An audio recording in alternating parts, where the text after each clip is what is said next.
Good afternoon, everybody. This is LP Mainville speaking. I'm the Athlete Development Director for the OVA, and it's my pleasure to welcome you to this webinar this afternoon with no other than Dave Preston. I will introduce him in a second. Just before that, a couple of house rules. For this session this afternoon, you can ask questions using the question tab on your GoToWebinar control panel. Just ask a question there. Notice you can send the question to everybody or just to the organizer, and that would be me. So depending on who you actually send it to, Dave may or may not be able to see it, but what I will do is I will field those questions for you, so Dave can focus on his presentation and then ask them as we go. Except for that, that is it. I just want to mention that there are 95 people registered for this session this afternoon. We've never had that many people sign up for a webinar, so this is new to us. It's pretty awesome, but we do have a limit of 100. And we've went over the number of registered people every day this week. So if you happen to know someone who's sending you a text and saying like, "Hey, I can't get on," it's probably because we reached a 100 limit, and unfortunately we can't have anybody else. That may be something that we need to fix in the future, but unfortunately for today, we have that limit. So, anyways, just wanted to let you know in case you have someone, you know someone who's trying to get on. So yeah, without further ado, let's get Dave on the line here. I will pass him the presenter role. Dave is the head coach of the McMaster men's team here in Ontario, and he has lots of experience. He's been a head coach here at McMaster for 17 seasons. He's coached with the junior national team in 2013 and 2014. If I remember correctly, and also with the senior national team as an assistant coach in the early 2000s. So it's gonna be great to hear what Dave has to say today about annual planning and athlete development. So Dave, I'm gonna unmute you right now and pass you the presenter role, and you can take it away. Thanks, LP.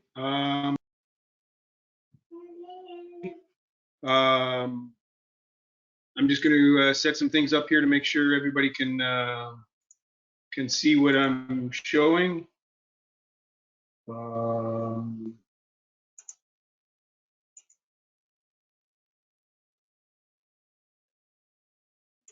Let's see if this is that's the one I think we're looking for. First off, I want to say thanks for having me today, and that I hope all of you are healthy and your families are healthy. I know this is a very unique time, so I just want to make sure that I expressed our concern to all of you. So today we're going to be talking about annual planning, and when LP and I were talking about this topic of this discussion, it was annual planning and or the 4 dimensions of athlete development. So we decided that we were going to try and combine both of them. So that's what we're going to try and work through today. As LP mentioned, if you have any questions, you can shoot them along. LP will be monitoring the chat, and if it gets my attention, I'll answer it right away. If not, I'll remind everybody that there is a question and answer session scheduled again tonight at 7 o'clock. So so this is where we're going. I just I want to make sure that we get started, and there's a lot of material to cover here. The first thing I want to talk about is thinking with the end in mind. So anytime we're doing an annual plan, and these have morphed for me over my career, so things have kind of changed almost every year, and I've either added or taken some things away. But the one constant that has been the case has been thinking with the end in mind. So anytime I'm doing an annual plan, I always think about what our destination is, where we want to go, and then we work back from there. So easiest thing to do for us is to work from our national championships back to the start of our off-season training plan. So when you'll notice, and as I click through our presentation, I'm going to continue. I'm hoping that that just showed up on your screen as well. But you can see that from ours, it's a 52-week session. All the week numbers are across the top here, and it works back. So we go back from week 46 and then work back to our year that starts the beginning of May. So that's the first week of our off-season planning, and then we move forward through the 52 weeks to the end of the academic year. So so as we keep jumping back and forth to the planner that I have for this presentation, we'll be able to see kind of the steps along the way. And then as we get into the 4 components or the 4 dimensions of the athlete development, we'll take a little deeper dive into those. When we say we work back, we try and work from what is fixed to flexible. So the biggest thing that's fixed for us is our schedule. We don't have a lot of say in when we play our league matches. That is on us, much like club coaches have the dates of the tournaments. We can't change those. So the things that we can change are our training hours and some of the other details that are involved in our planning. But we always try and go from fixed to flexible.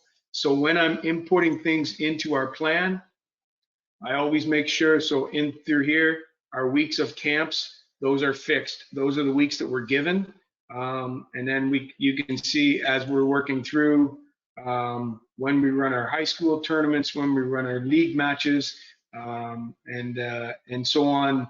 These are all fixed dates for us. So we don't have a lot of choice over those. What we can decide after is the things that we'll work through about how we structure our weeks or our microcycles. I go into fairly, I think there's a lot of detail in our plan. Some sketch plans don't need to be that detailed, but if they're, depending on how detailed you want to go, you can see the detail that we work through, and then you can kind of tailor it to what your club or your regional team or your provincial team or high school team for that matter, how much detail you want to get into that. Okay.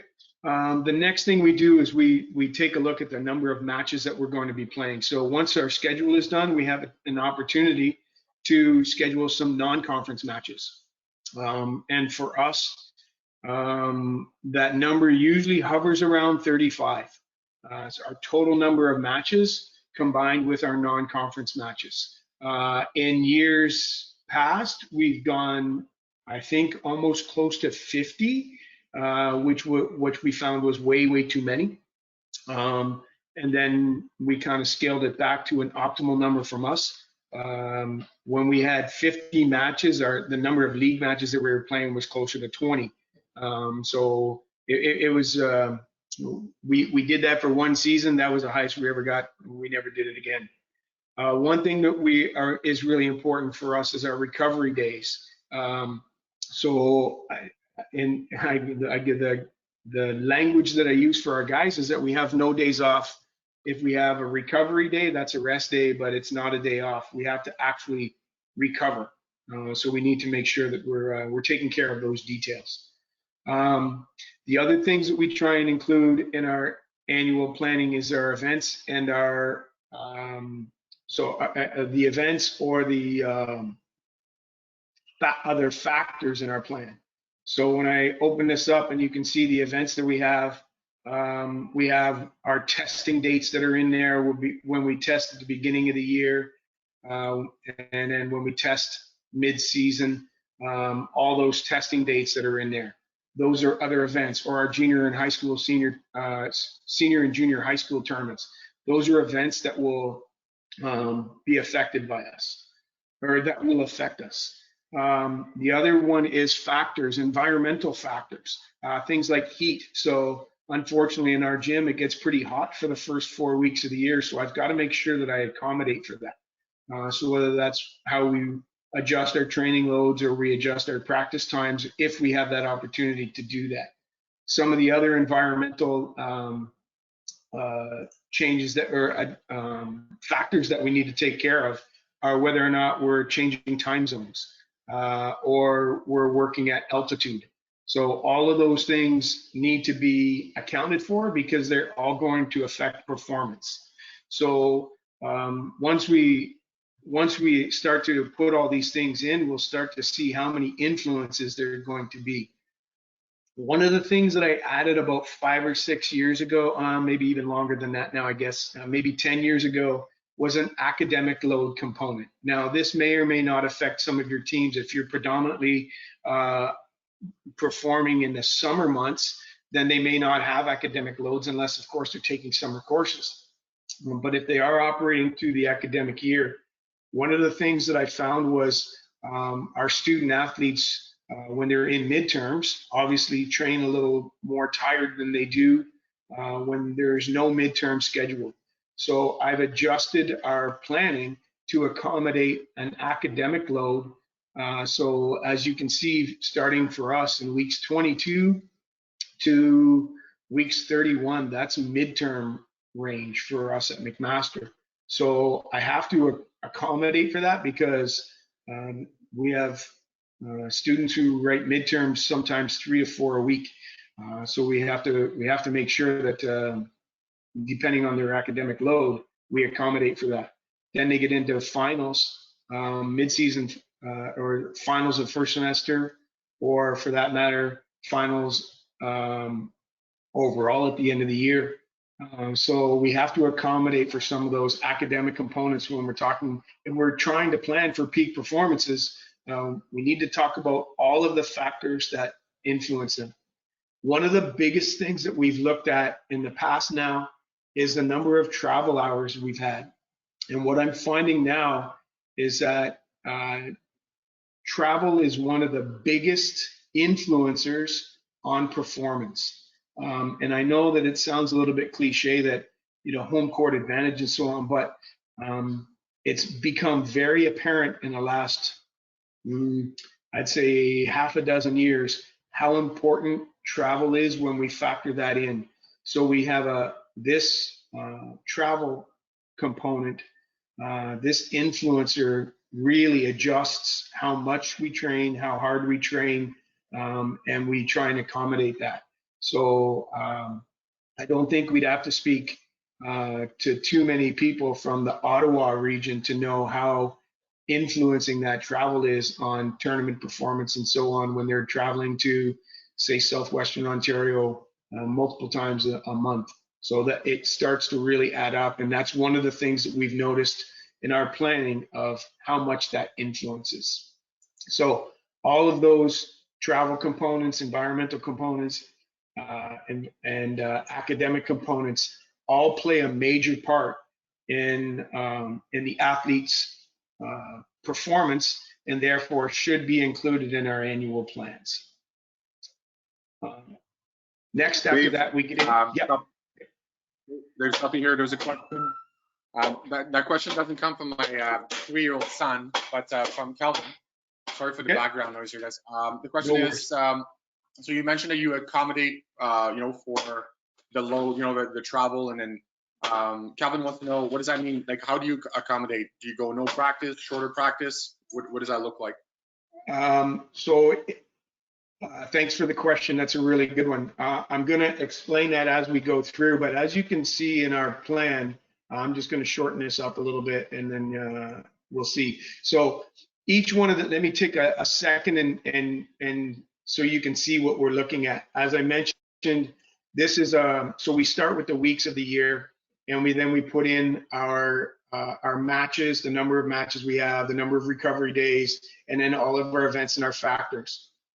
What we have down at the end, and we're going to get to this, so it's one of the later slides, but as coaches, one of the few things that we are in complete control of is the volume, intensity, and workload of our practices. So volume being the number of contacts we'll have in a week. The intensity is the speed or the percentage of game speed that we're going to train at. So the higher level of intensity, it's whether or not the work to rest ratios are mimicking that of a game or whether or not we're slower than that. And then the workload. And this workload is what it gets adjusted by the travel influencer.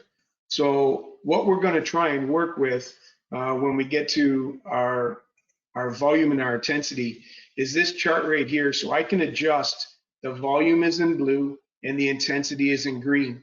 And so I can adjust the volume and the intensity so that this workload chart, this red indicator, you can see that when this from weeks 1 to 19 is our off season. So we load them up and then deload, and then load them up and then deload, and load them up and deload, and so on. And so we get them strong, make them fast, and we keep moving from there. So the things that we adjust when we do this are the travel components or the environmental components. All of those things affect our workload. So I may say we do shorter practices, and which would be the volume, or we may adjust the intensity, which means we won't go at such a high rate of speed. We won't go at 6-on-6 gameplay. We'll do some other things. And so those are the things that we can control. It's not always the same application. Sometimes your schedule will mandate that you can't affect how much you train. You just don't have extra practice hours to add, or you have to maximize the ones that you do have. So that answer to that question is a little bit loose, but as we'll see in one of the last slides, there's never one way to do anything. So we can do either of those, and both of them will affect our workload. So Calvin, I'm not sure if that answers your question, but I think as this goes out, you'll see a little bit more of how it works. Good. So the next we get to, once we've put in together all of the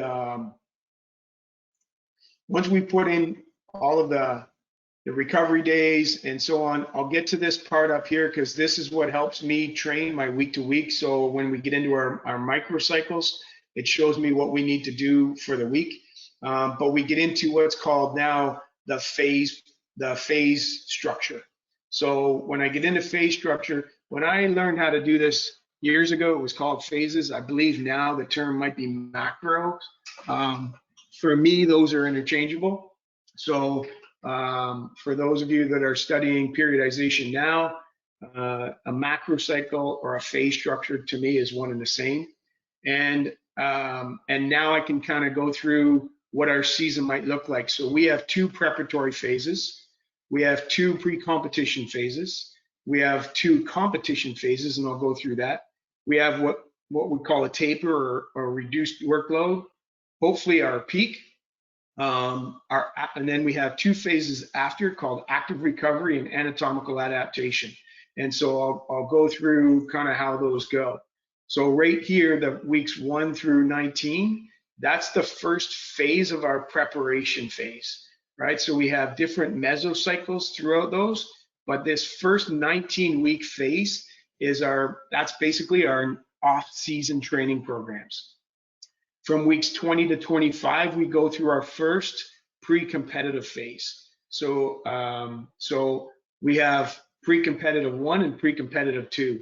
And in here, this is when the students get back into school, and then when and our league play starts weeks 26. So our pre-competitive phase, our competition phase is from 20 to 25, and then our league structure starts in 26 to 30. So we have 2 league structures, the first 5 weeks, and then we have to shut down for midterm exams. This year it was a 7-week shutdown, 4 weeks of exams, and then we didn't start our league again because of our schedule until weeks 38. So we had 7 weeks between our league competitions. which was a major challenge for us. So we had to pretty much start everything again with another preparatory phase and then our pre-comp phase again. So that was our second one. Okay, and then we get into our second league, and then we get into our playoff structure, and then our peak. So our taper was through weeks 44, and 45. That was our OUA quarterfinals and our OUA finals. That was our taper. And then our peak is at the U Sport Championships. So following our peak, we have 6 weeks until while they're going through their final exams. And we have 3 weeks of what we call active recovery.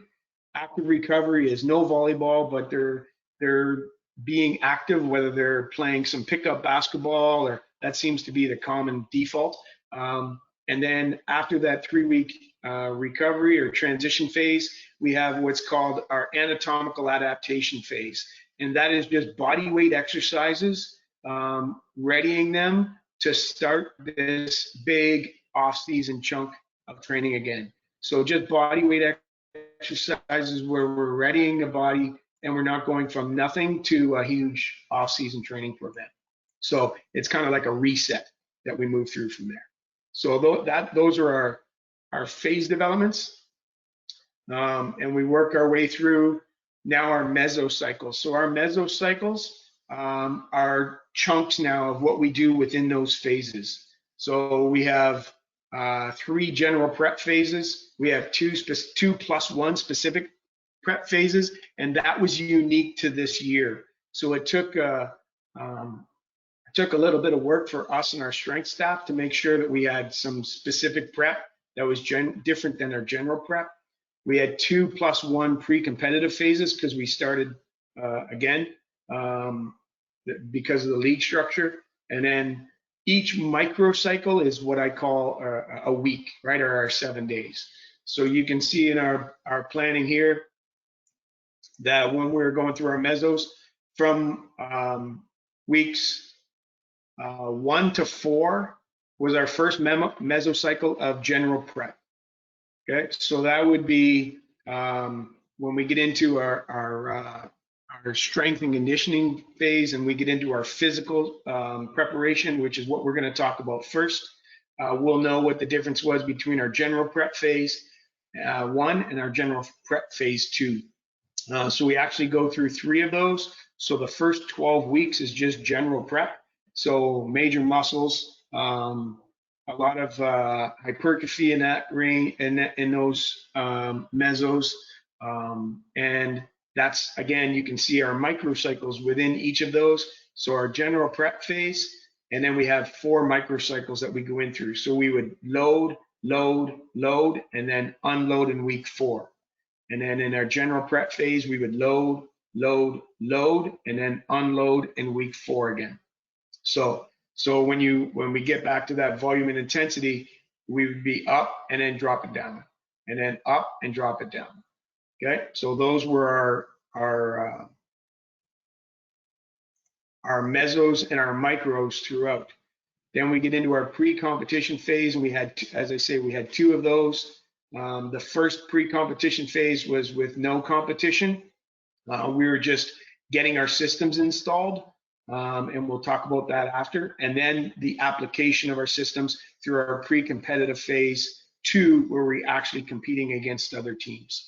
Okay, so those were our mesos. They range between 3 to 6 weeks long, and our micros were around 7 days long. So that was our cycle prep. Okay, from there, now we start to get into what the meat of this presentation will be around, is the 4 dimensions of our athlete development. And basically, no matter what sport, no matter what level it's offered at, whether it's professional to elementary, the development cycle for an athlete remains the same.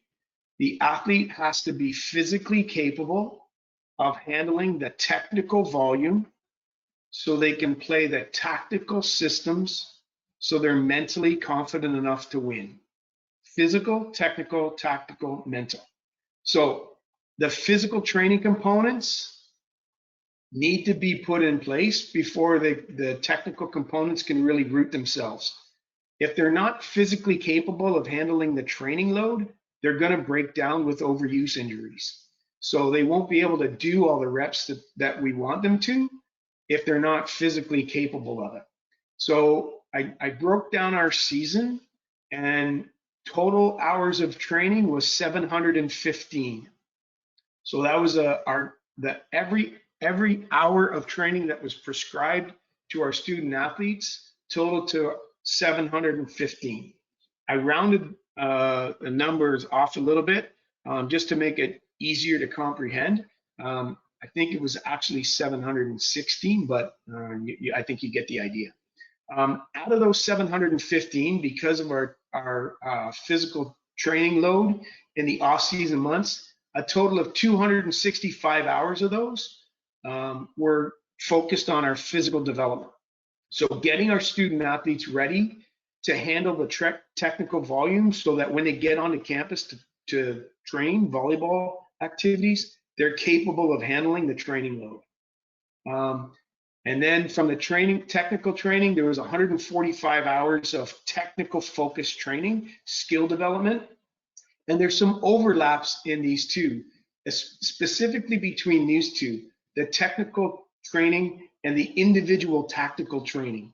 So individual tactics are what I define as strategies or systems within skills. So for example, technical training about learning the spike approach is your footwork, your jump mechanics, your arm swing, and your contact.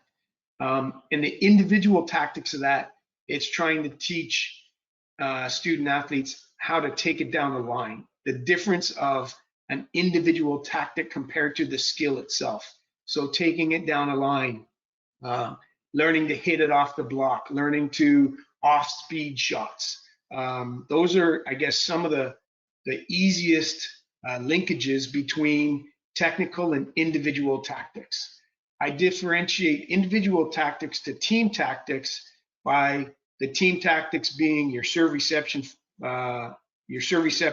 your defensive formations, and your transition coverage formations. So the team tactics and the individual tactics separate themselves a little bit by the individual of the performance within the system.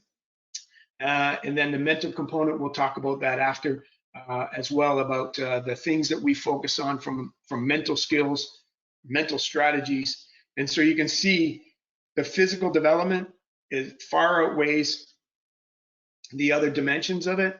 And the technical and individual tactic far outweigh the other two. So the truth be known, our team tactics are probably the least focused on a team, whereas the most would be our physical development and our technical development combined with our individual tactics. So this graphic I think here kind of sums it up, where your physical and your technical are your foundations. Mental touches all of these components because I think there's mental development that occurs through every one of these individual dimensions. And then our tactical one is on top, which is what we want to focus on the last part of the season. So you'll notice in our weekly focuses from weeks 1 to 19, there's a tremendous amount of physical development. So this is a weekly breakdown of our physical, technical, individual tactics, team tactics, and mental components.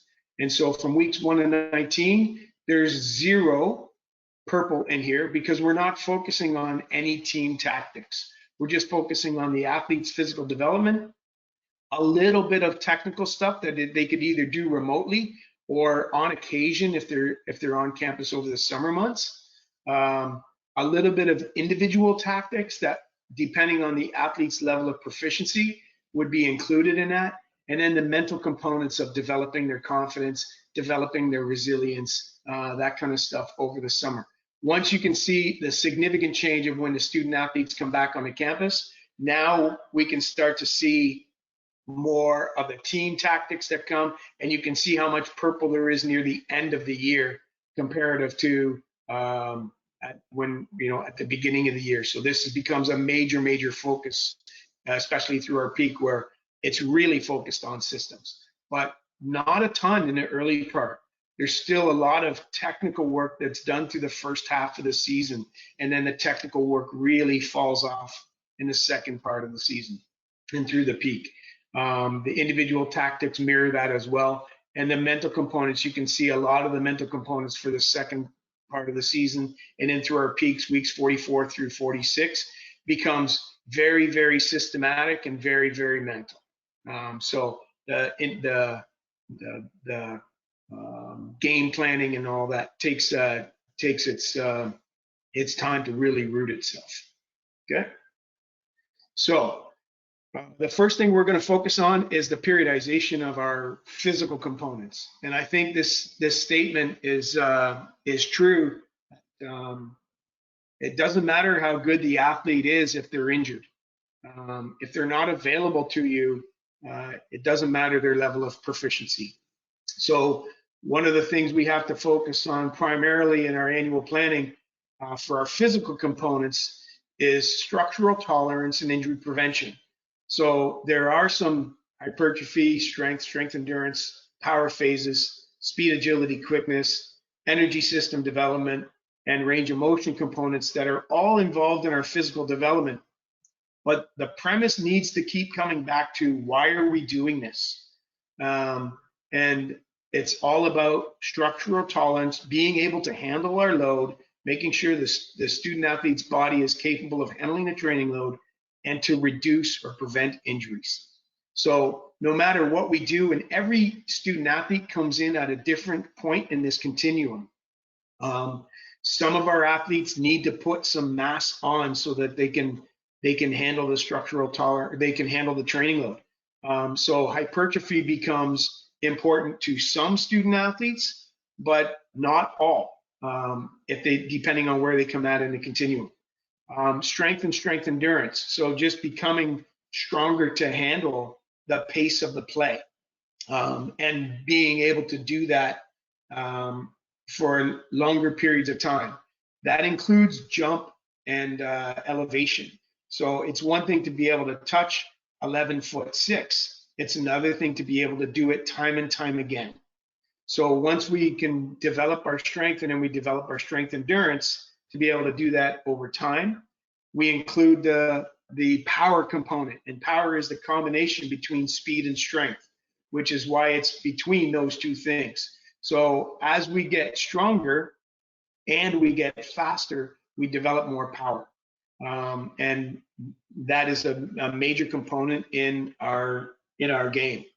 Our energy system development becomes really important, because we are an anaerobic sport played over an aerobic period of time. So it's a very unique energy system that we need to develop. I have some comments that I received from athletes, including one athlete that I just talked to, who's a future Olympian. And they mentioned that they were going on really long runs to try and stay in shape. The truth of the matter is that develops a really strong aerobic system, but other than recovering in between rallies, that development of a strong aerobic system can sometimes have adverse effects to the explosiveness of a student athlete. So their jump may actually go down, depending on how they're structured, if they're training their energy system development or energy system poorly or wrong.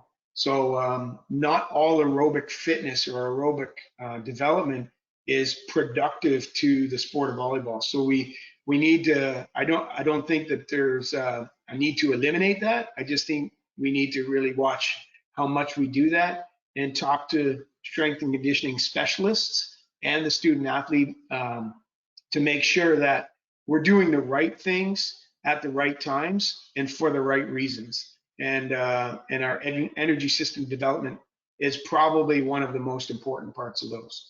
Range of motion is definitely another one as well. The flexibility that our student athletes need to put themselves into positions for lunges to balls when they're striding out playing defense, a bunch of other physical components that need to be addressed.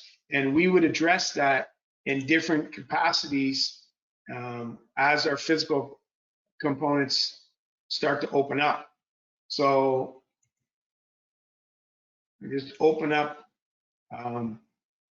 These are the different areas and what we would focus on throughout our general prep phases and our specific prep phases, as you can see. So what I do is I actually allocate a number to each one of our components that we're focusing on, whether it's hypertrophy or whether it's ESD and range of motion.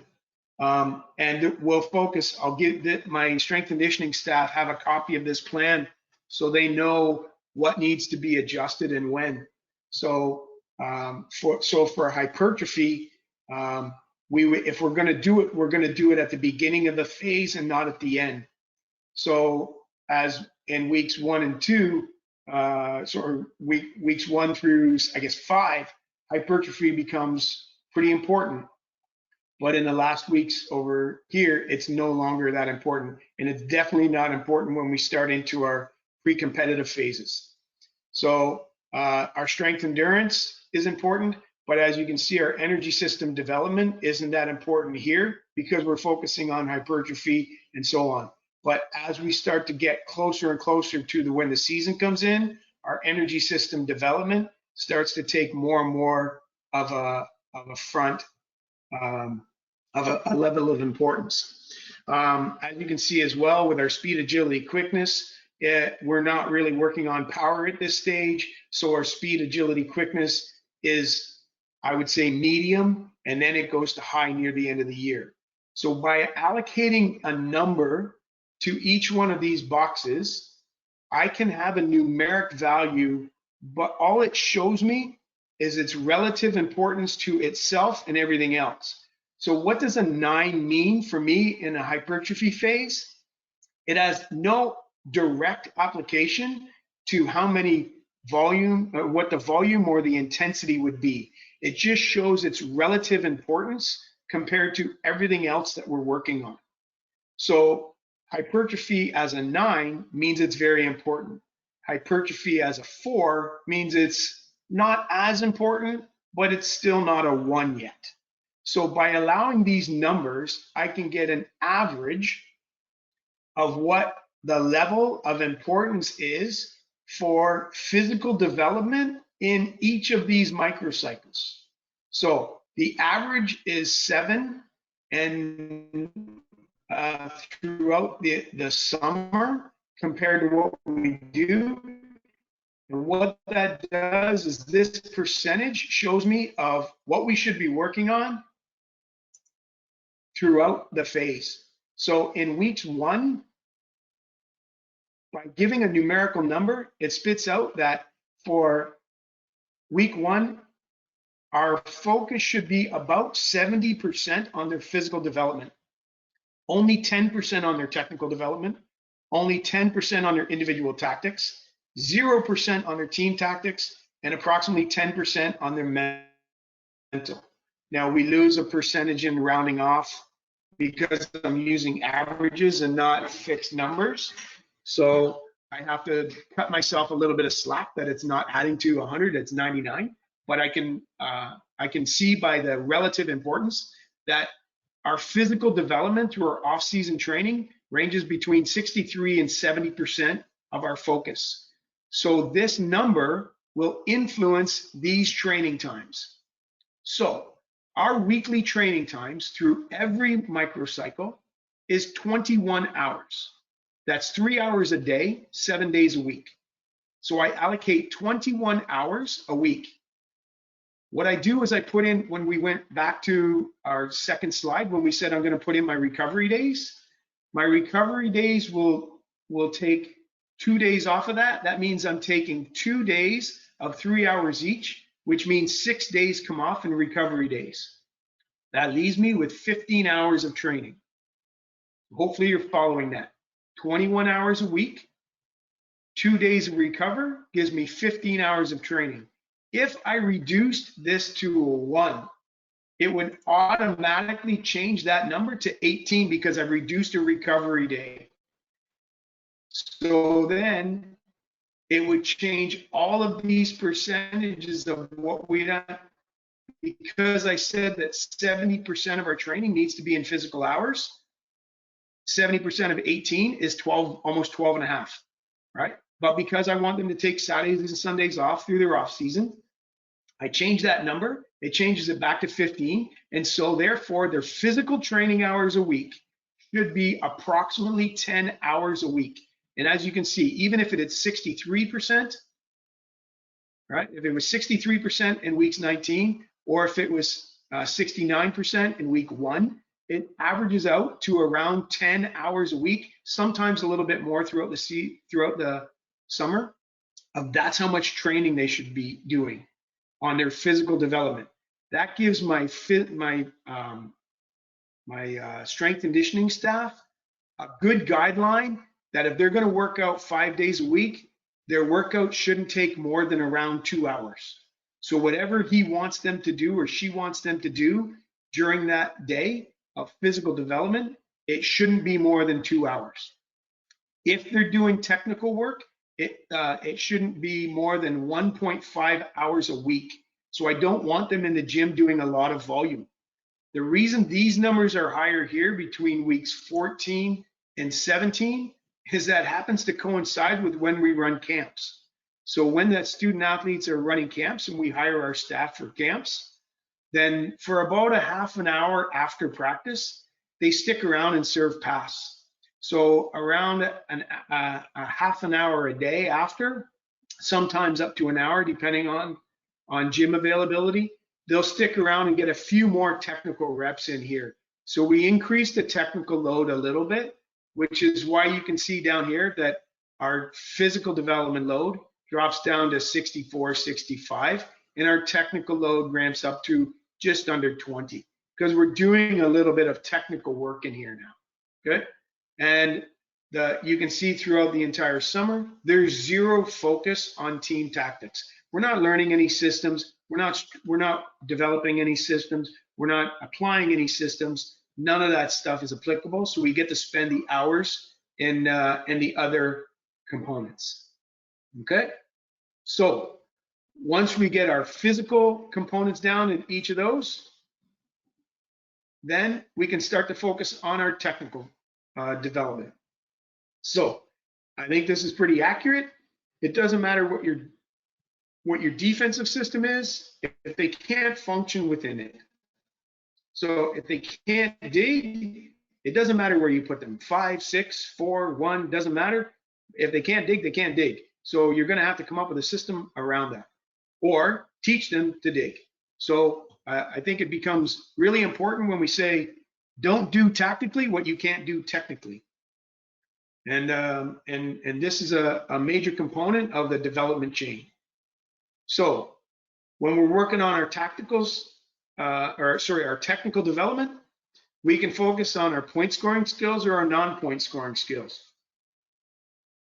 The number one component of each of these, in my opinion, the top point scoring skill that we want to work on is serving, and a top non-point scoring skill we want to work on is passing. And so when we're looking at developing our technical training, a lot of the focus now that our student athletes are back on campus goes into technical training and individual tactical training. So we're still at 15 hours a week of training, but you can see now we're down to less than 1 hour a week in physical training, right? It goes back up to maintenance mode in weeks 26, but during this phase, it is not focused on our physical training. It's more focused on our technical and individual tactical training and the installation of our defensive systems. So I've got to make room for our training somewhere, and that means that the physical components need to be built into our training. So our energy system development, our flexibility, all that stuff needs to be incorporated into our team warm-ups, our team cool downs, or the actual design of the drill. So the work to rest ratios, or the consequences of not getting the criteria for the drill need to be built into your training so that we can accommodate for some of those lack of physical components. So once we get into our technical training, then we can bring our stuff down so here you can see from our perspective, these are our technical components, the 6 technical skills, and I put 9s as these throughout our entire focus because they're all very, very important through the technical phase, right? What does a 9 mean in terms of the number of serves that we do? That has less to do with the 9 than it does our volume and our intensity down here where we're 8s and 3s. So our volume is high volume, low intensity through these, and then lower volume and higher intensity as we get through our pre-competitive phases. So hopefully this is making sense to you that these numbers are relative to themselves and to each other, but they don't have an actual bearing as to how many times we touch the ball. That's going to be done with our volume and our intensity. And then as we work our way through the season, you can see that the technical stuff starts to drop off at the end, and we don't focus very much. In the last 4 weeks of the season, most of my feedback, my purposeful feedback or intentional feedback, is geared towards the systems and not towards the technical adjustments that we would make in our student athletes. So we get back to our serving, attacking, and our blocking. We can periodize how important those are and when those are important, but it because we have an overlap in the length of our season, we can focus on our technical development almost throughout the entire year. The thing that will impact how much we focus on our technical development is the level of 3 things, one being the level of proficiency. How good are your student athletes or are your athletes at the skills? So if they already are coming in at a fairly proficient level, then you're probably more at a performance rate or a performance standard than you are at a developmental standard. U Sports volleyball is probably a combination of both still. Provincial team would be, I would think, probably more than both. And I think Coach Lawson on Monday talked about long-term athlete development and whether that you'd be at a performance or development stages and your windows of trainability. A lot of that stuff is going to have an effect on how much you train your technical developments. I believe that we still need to focus on the development of our student athletes, even at the university level. So that's why our technical numbers are so high throughout the season.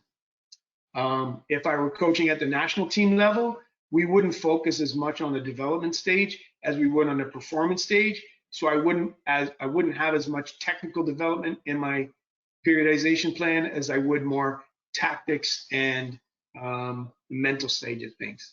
The other thing that just came into conversations this week, or actually recently, was the competition model.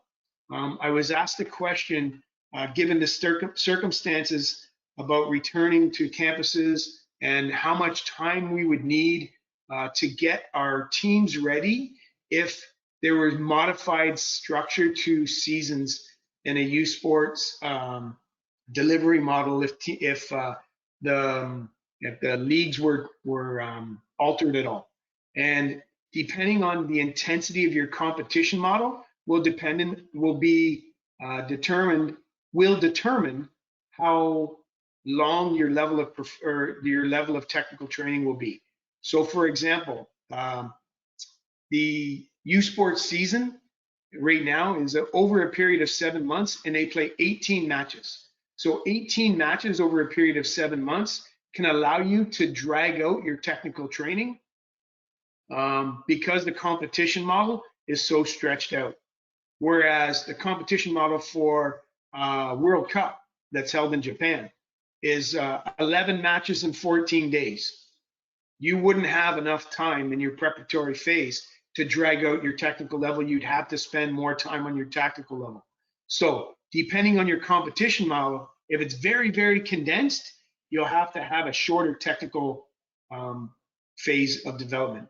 If your competition model is much more stretched out, then you have the opportunity to stretch out your technical development. So all of those things will come into play when you're talking about how you develop your techniques.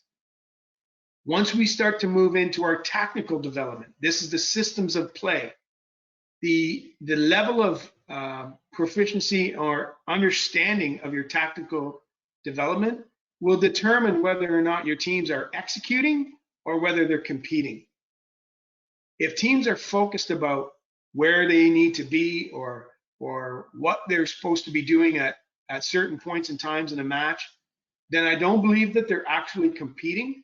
I believe they're still trying to execute your system. But if everybody has a full understanding about where their systems, what their systems are designed to do, especially at the end of matches when it counts the most, then I think that there's a better level of competition. They're actually competing for points rather than just executing systems. So as we talked about before, the individual tactics and the team tactics differentiate themselves. But I do believe that in these three components, the serve receive, the block defense, transition and coverage, the systems need to be at a point where people don't have to think about it. It's unconscious competence. So they don't have to think about it. It just happens. They know where to be when it happens. And we had a meeting early this year that they talked about the quadrants of competence and consciousness, and whether you have to think about it to get it done, or whether you don't think about it and you don't get it done. I think it's a very valuable lesson to understand that at this stage, at the end of the year, you want to be unconsciously competent where you're doing it and you're not even thinking about it. If you're consciously competent, then you're executing the system. If you're consciously incompetent, then you're not even thinking about it. You're thinking about the wrong things, and it's not getting done. And if you're unconsciously competent, you're consciously competent, then you're thinking about it and you're doing it, but it still takes a lot of thought. So you have three phases of development for your tactical phase. Your installation phase, teaching the student athletes where to be and when. So the installation of your serve receive, the installation of your defensive system, the installation of your coverage system, and how to transition from offense to defense and defense to offense. Then we get into your application phase, and then your variations depending on the teams that you play. So we get into our tactical components here, and I open up that phase of it. The tactical components become really, really massive, right? So there's a lot of stuff that we need to take care of. So our individuals components, but then we get into even more of our team tactics, where we get our block defensive, when we run a two-man block against the left side, a two-man block versus the right side. All of this stuff in the off season isn't important, but now we get to install it here, and then we get to apply it here, and then we just continue to work throughout the season as we move forward, or when it becomes important again. So during exams, it's not important at all. We're not worrying about focusing on our team systems, but we are focusing on in the second half and so on. So we get the installation of our systems, the application of our systems, and then any variations we need to make based on game plans or team tendencies that we're focusing on. We know a team hits less down the line than they hit cross court. So do we need to adjust anything? And those would be done through our game planning and specifics. But before we get to variations, they need to know how to do it. Otherwise, it's just random. So we install them, we apply them, and then once we know them, we can create variations to make them even more successful. Finally, the last component, the last dimension is the mental training side of it. And there's a reason why it's in the middle of the pyramid, because it touches all three phases. And a lot of the focus that we get through the mental components to physical, some of it is the what I call the mirror test. So when athletes physically develop, they look in the mirror and they feel better about themselves, that body image, or there's a mental component to it that they just feel better. The level of proficiency will improve their confidence, and the better understanding of their tactical situation gives them more confidence that they know where to be and when, and so they know that they're going to do the right things. So a lot of the mental components that we focus on: resilience, confidence, trust. That means trusting themselves and trusting their teammates, and supporting their teammates. Risk management, knowing when to take risks and when not to. And I find that these two, as counterproductive as counter as they may seem to each other, the growth mindset of looking forward and the reflection of looking back. And I think they influence each, but we always want our athletes thinking about what it means to get better and how to improve, but we also want to spend a little bit of time of how did I do there and what did I need to do to make sure that I can change that the next time it comes, if I need change, or what am I doing well and what am I doing poorly that I'm going to need to improve upon. So these components come at different times. Some of that can be done remotely throughout the summer. Now they can build their resiliency and their confidence and their trust. We're trying to really impress upon our athletes that even though we're in an isolation right now, we can still connect with each other. We can still develop that trust with each other. It may not be face to face, it may not be person to person, but they can do that through either FaceTiming or texting, or just reaching out to some of the guys have filmed their workouts and shown them to other guys just to make sure that everybody knows. Our strength and conditioning staff actually created a Zoom workout so that they could see everybody else doing it at the same time. We've done other things where we worked on our inspiration. We had Stephen Mark come in and talk to our guys about his Olympic aspirations and how he's working right now throughout this time to make sure that he puts himself in the best possible position when the lid's lifted off this, that he's ready to go. So just because we're not together doesn't mean that we can't focus on some of this stuff and how important it is in our planning. So when we get back to our annual planning, this is what we're talking about. These are the things that we can definitely control: the volume, the number of reps or the contacts that we have on the ball, or that we're lifting, picking heavy things up and putting them down, or improving our flexibility. The intensity or the speed of maximum speed that we're working at, work to rest ratios, and these are the things as coaches that we can definitely easily influence to make sure that we're monitoring our load management. And we do that with what's called MyVert. So last couple of years, we've monitored every jump from our student athletes. And MyVert is a tool that uses displacement of the center of gravity, gravity displacement, to monitor how high they're jumping, how often they're jumping, and what the percentage of max is. So we've been able to monitor that. We found that the number of jumps that they're doing isn't near as important as it is the monitoring the amount of time or the amount of energy that they use when they land. So jumping is good, landing is hard. And so they use a lot more energy, and that has to do with their mass, how much they're weighing, as well as the percentage of maximum jump. So a setter can jump sub-maximal, and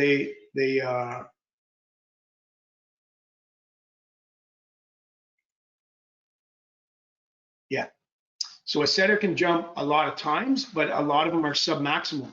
So what we can monitor is their jump training. So you can see that in training, outsides were jumping more, and setters were jumping less, and middles were somewhere in the middle. But the total energy was a little bit different. So the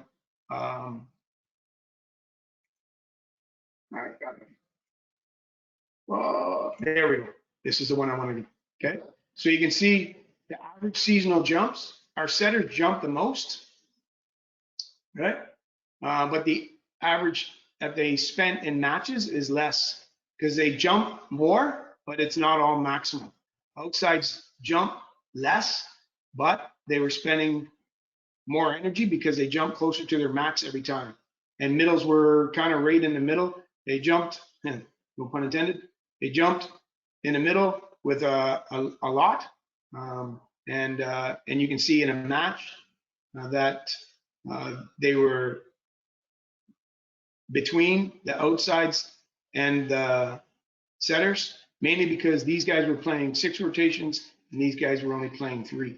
So in order to combat that, we have to train that and train that differently. So our outsides don't necessarily jump as much in their training. Their middles, by nature, jump more in training because they're not getting liberated out, and the setters jump a lot. So this is their jump count on season, and this is the energy spent. So we have to make sure that we balance those two things so that we don't overtrain our athletes. So we get back to our load management. We can monitor how much energy they're spending jumping. And we found there's some good evidence to that. And I think Kerry McDonald has done a really, really good job with all of his studies and making it understandable to people like me of how that's applicable. But what we found this year and over the last couple of years is that this Oslo, which is a RPE, or a rate of perceived exertion, was even more beneficial for us. So one of the things that we used was this injury report, and we modified this. I'm fortunate to have a professor in our kinesiology department who works with us to help us with monitoring all this data. And she's a biomechanics guru, and she was the one who modified this RPE, and she tailored it to do you have any difficulties training, or how are you feeling, and then how is it affecting your training and to what extent. And she would give us a number between 1 and 4 based on these 4 questions on each student athlete. And so we would have a much better idea from the RPE of how they were feeling and how they were feeling the effects of the intensity and the volume of training. So between those two things, it was a constant monitoring for me to know where we were at and how we had to train how we had to modify our training. So finally, basically what we're doing when we're creating a plan is we're creating a map. There's more than one way to do any of this. So based on what we were feeling from our load management and how we're adjusting our volume and our intensity, we're basically creating a roadmap with all that data that we were showing previously, all of these things and all these data points that we're looking after, they're all very good unto themselves. But the only thing it's really doing is creating a map for us, because we have to adjust it if there's an injury, or we have to adjust it if there's a change to our roster for any reason, or we have to adjust it based on their development. Athletes develop at different rates. So just because we're prescribing the exercises doesn't mean they're all going to develop at the same rate. A lot of that is based on their capacity. So it becomes very much a living document.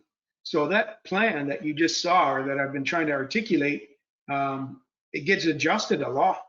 And in fact, every Monday, I sit down with my full team, my IST team, our strength and conditioning staff, our student therapists, our athletic therapists, our biomechanists, and our assistant coaches staff, and we go through our document, or the document roster, in a roster rundown, and make sure we adjust it accordingly to every single player. So there's more than one way to get to wherever we want to go.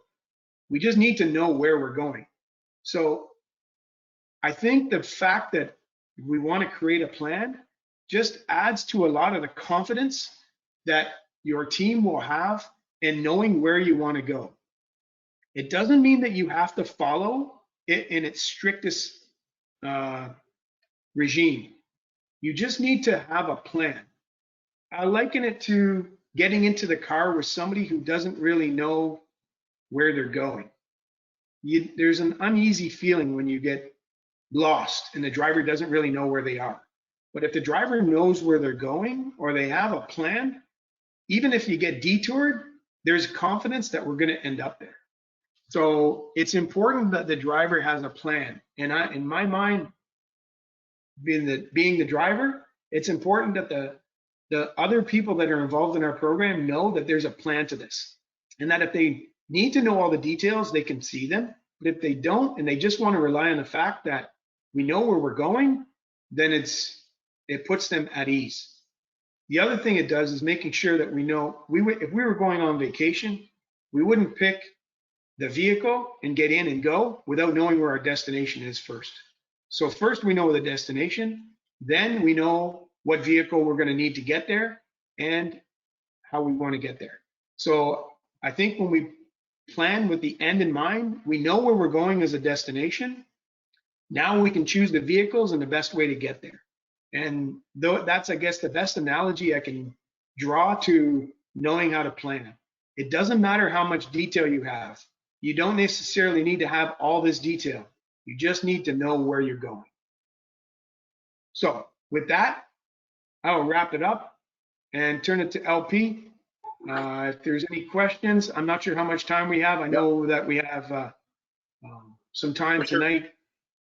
Yeah, for sure. Dave, thanks so much. We have a few minutes. I mean, I'm probably able to spend another 5 minutes before my two boys here drive you crazy at home. So we'll take a few questions. There were a couple asked while you were planning there. Boy, you were in a good role, so I decided to wait a little bit. But one of the things you just mentioned just recently in your conclusion there was about being flexible and adjusting in case of injury. And Danny's asking, how do you return an athlete to full schedule after injury? Do you reload volume before returning them to full practice schedule? So I don't know if you can maybe give an example of how you've dealt with injury in maybe this past season or in recent years to explain that. Yeah, thanks for the question, Danny. I don't mean to be obtuse about this, but I don't believe that there's one right answer to that. And I think it's based on A, what the injury is, and two, what the athlete's capacity is. Also, where the team is at in the season. So there's a number of components, and I don't take that on as a coach. I get as much consultation as I can with our student therapists, our athletic therapists, as well as the athlete themselves.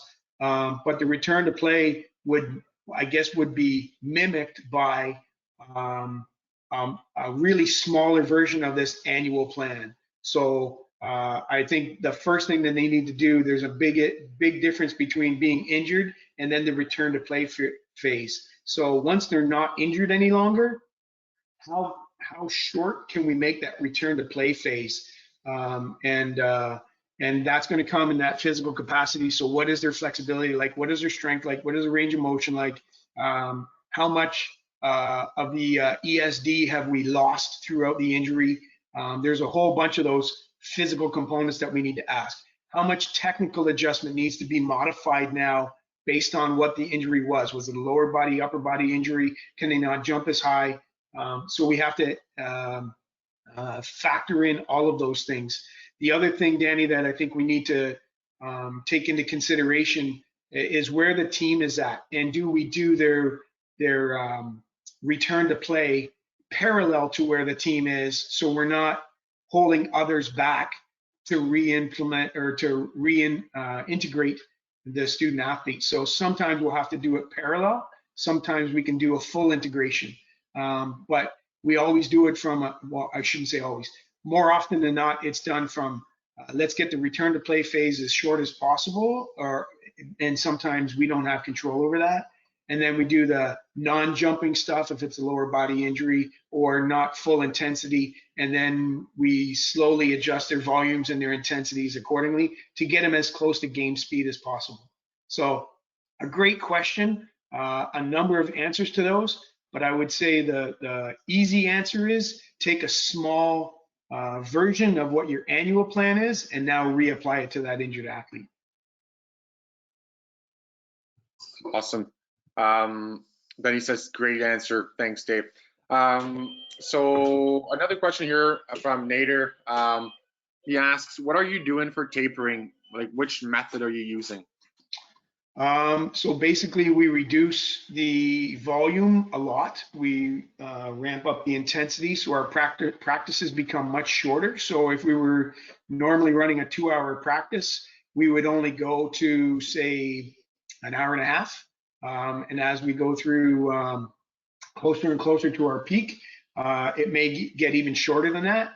For instance, at national championships, you're only allowed an hour of court time at the competition venue. So you don't have that much time anyway. So it's not like you can really load up the volume of training close to a national championship because it's just not available. So we reduce the volume of training, we ramp up the intensity, and because we took most of the technical stuff out of there, it basically becomes warm up and playing and reaffirming any adjustments that we've made in our systems, really focusing intentionally and purposefully on the things that we want to train on, and that is the mental components and the team tactics at that stage. So all of our coaches' feedback should be around that. I think sometimes there needs to be for lack of a better term, a willful ignorance of if you see some technical adjustments that could be made in a practice, perhaps maybe you bite your tongue because it's not the right time. If it's obvious it's not going to throw the athlete for a loop, you can maybe just give a casual reminder or off to the side. But most of the feedback should be intentional and purposeful, that it needs to be around the mental and the tactical side of things. Great, thanks, Dave. I think there were only a couple other questions that you answered already in your presentation after they were asked. So I think we're good. I don't see any others coming. So I think we can call it a presentation here, and then maybe reconvene tonight for more of a conversation for those who want to ask more questions, and also for those who are watching this later this afternoon, not the live one. So thanks so much, Dave. I just want to mention to people who are listening right now that people who are certified coaches will get PD points for attending this online session. So there's nothing for you guys to do. We will look at the list of people who watched and then submit that through the lockers. So yeah, nothing on your end to do. And that is it. We're back at 7 p.m. tonight for a Q&A with Dave, so you're welcome to attend that. We invite you to tune in. So thanks everybody for watching. Thanks so much, Dave, for your time this afternoon. And thanks, LP. I know it happened pretty fast today. I was trying to get 28 years of coaching into an hour, so I probably glanced over a few things, but hopefully we can address those tonight at 7. Yeah, for sure we will. And yeah, no way. It's always a challenge to summarize such a topic in 1 hour. People who give workshops on these things spend days talking about annual planning. But I think you did a great job giving us a good overview. So yeah, thanks so much, and we'll talk again later. All right, be well, everyone.